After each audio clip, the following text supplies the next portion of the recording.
Ahead of the GLIAC tournament, I was able to catch the head coach of Parkside Baseball, Zac Charbonneau. Before he hits the bus, Coach, what is going on? Thanks for joining the Parkside Preview. You got it, Ethan. Yeah, a couple minutes here to bus time, so we're ready to roll. Coach, congratulations on one heck of a season.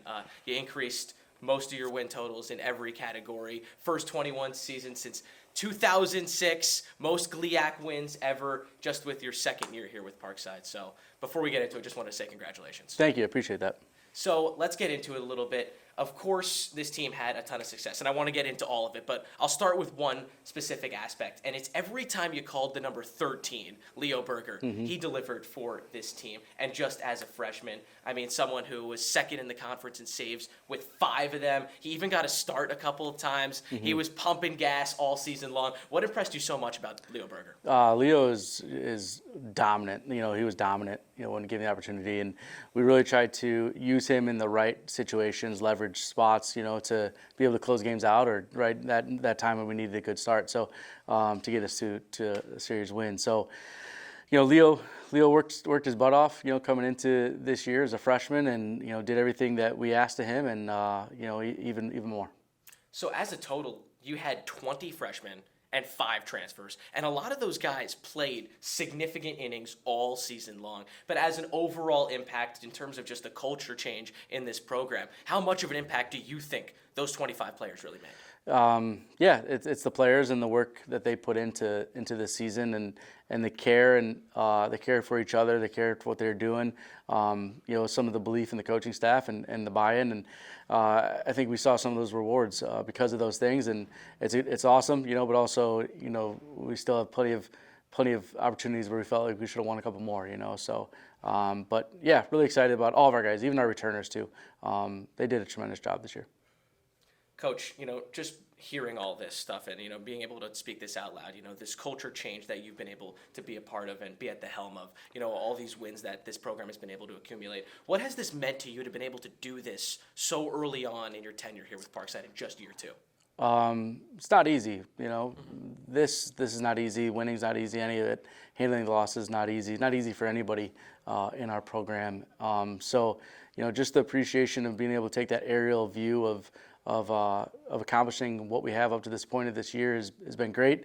But again, it's the players and their choices to work hard and try to be good teammates and handle the adversity that we have, and even handling the success, right? And being able to understand what comes after a win as well. Coach, the theme all year, in my opinion, has been adversity. I mean, let's start with just your home fields, where we didn't really have one this year. Of course, Simmons Field will be ready next year, but you played home games at 4 different sites. Sometimes they were on the fly. Sometimes we had to go an hour and a half south to the south side of Chicago to play at St. Xavier, that's not really a home game for this team, but this team battled all year long. And to have the success they've had has been so impressive. And then you look at some of the wins this team has had. A win versus Davenport after you lose the first 3, you come back on a Sunday. It's really easy to kind of just roll over and say, hey, we lost this weekend. But they didn't. They battled. They got a walk-off win. Down 10-2 in the 7th on a Sunday versus Purdue Northwest. You come back and win that game. Where did all this fight really come from? That's a great question. Some resiliency and some endurance, the ability to not give in to their will. So those things I think are true, a true flag of a good program, and the fact that we can go and lose, a couple in the series and then be able to have a good effort left says a lot about us. And I think it was just a real focus on the details of what it takes, right, to try to be good or give yourself a chance to win. And yeah, we were the road Rangers all year, right? I mean, playing some games at Kenosha down the road, but yeah, our guys didn't even realize how much adversity they really had. So that's what makes me really proud of what they've done so far. Defend the alternate den. That was the hashtag this year, right? Yeah. Defend the alternate den.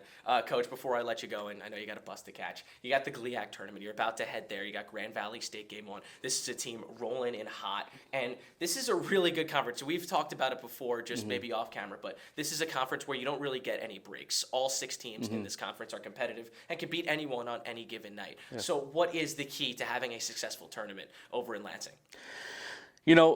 to handle everything, handle the good and the bad, handle the waves, try to understand that one inning won't win us a game or lose us a game, when you're in tournament play and double elimination. So, we're very familiar with all of our opponents as they are us.